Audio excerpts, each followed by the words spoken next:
Ονομάζομαι Βενιός Ζαχαρίας, είμαι από την άνω μεριά Φολεγάνδρου και ασχολούμαι με την αλία και τον αλλιευτικό τουρισμό.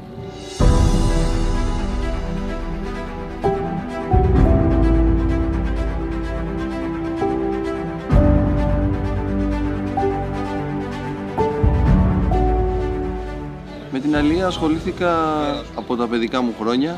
Πήγαινα με τον πατέρα μου μαζί για βόλτα στην αρχή, μετά εθίστηκα και το ακολούθησα και σαν επάγγελμα.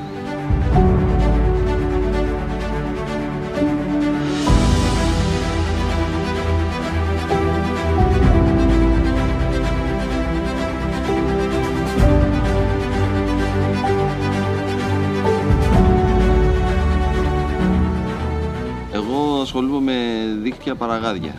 Τώρα συγκεκριμένα το καλοκαίρι ψαρεύω δίχτυα. Κυνηγάω πολύ μπαρμπούνι, μπακαλιάρο, παγκρί, αστακό, τέτοια ψάρια.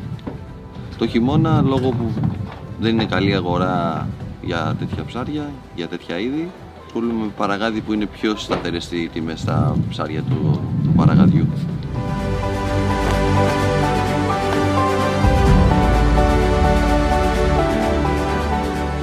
Ο αλλιευτικός τουρισμός ήταν κάτι που ξεκίνησε πριν 4 χρόνια, βασίστηκε στον αγροτουρισμό και μπορεί ο κάθε αλλιέας με τις κατάλληλες προδιαγραφές στο σκάφος του να πάρει μέσα κόσμο και να του δείξει πώς ψαρεύουν τα ελληνικά αλλιευτικά και τον τρόπο αλλιείας που έχει το κάθε σκάφος.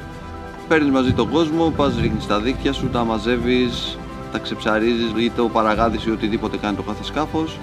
Τους δείχνεις τον τόπο σου, πώς ψαρεύεις εσύ συγκεκριμένα, τους μαγειρεύεις τα φρέσκα ψάρια και τρώνε και νομίζω ότι είναι πολύ καλό αυτό γιατί ο ενδιαφερόμενος βλέπει πράγματα που δεν θα τα ξανασυναντήσει ποτέ στη ζωή του μέσα στο καΐκι.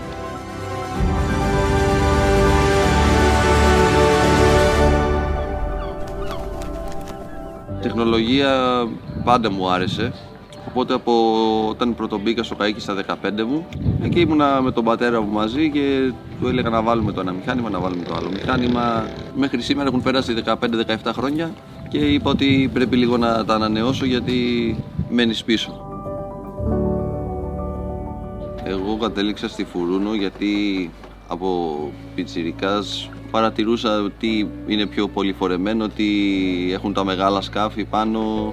Μετά ρωτούσα και γνωστούς και άλλους ψαράδες και μου λέγανε Φουρούνο στα ραντάρ π.χ. είναι η καλύτερη. Και ξεκίνησα με ραντάρ Φουρούνο και από τότε είμαι αποκλειστικά μόνο Φουρούνο. Η Μινωής είναι ίσως και ο λόγος που έμεινα εκεί στη Φουρούνο. Γιατί για μας τους ψαράδες είναι ένα σημαντικό πράγμα να έχεις στήριξη στα μηχανήματα. Οποιαδήποτε στιγμή πάθεις κάτι, έχεις μία απορία να μπορείς να σηκώσει κάποιος το τηλέφωνο και να σου εξηγήσει το τι θέλεις. Και σε αυτό η Μινωής είναι εξαιρετική. Για τα νέα παιδιά τουλάχιστον είναι σημαντικό να ακολουθούν την τεχνολογία γιατί αν δεν την ακολουθήσεις μένεις πίσω μετά και είναι δύσκολο, μετά μεγαλώνει η απόσταση του πριν και του τώρα. Σίγουρα παίζει μεγάλο ρόλο η τεχνολογία γιατί πλέον με την τεχνολογία βλέπεις τα ψάρια που είναι ακριβώς, καλύτερες εικόνες από το βυθό, είναι πολύ πιο εύκολα τα πράγματα. Αν εξαιρέσεις ότι πριν 30 χρόνια πήγαιναν με σημάδι από τη στεριά και τώρα το πιο απλό που είναι το GPS που βάζεις ένα στίγμα και μπορεί να έχεις απόκλιση μισό μέτρο μόνο, αυτό τα λέει όλα.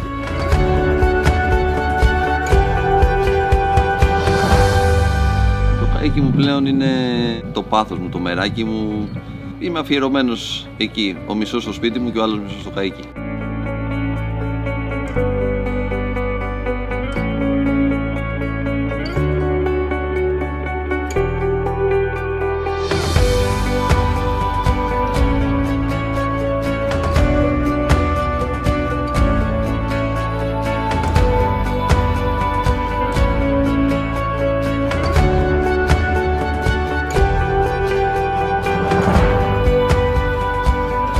Η τέχνη της αλίας νομίζω ότι είναι και η παράδοση. Γενικά η Ελλάδα έχει μια παράδοση με την ναυτιλία και με τη θάλασσα και με την αλία και νομίζω ότι είναι και η δύναμή της, αν όχι κυρίως η αλία, αλλά μαζί με την ναυτιλία και η αλία νομίζω ότι είναι η δύναμή της. Δηλαδή πριν τον τουρισμό η χώρα είχε εκεί τις δυνάμεις, ναυτιλία και αλία.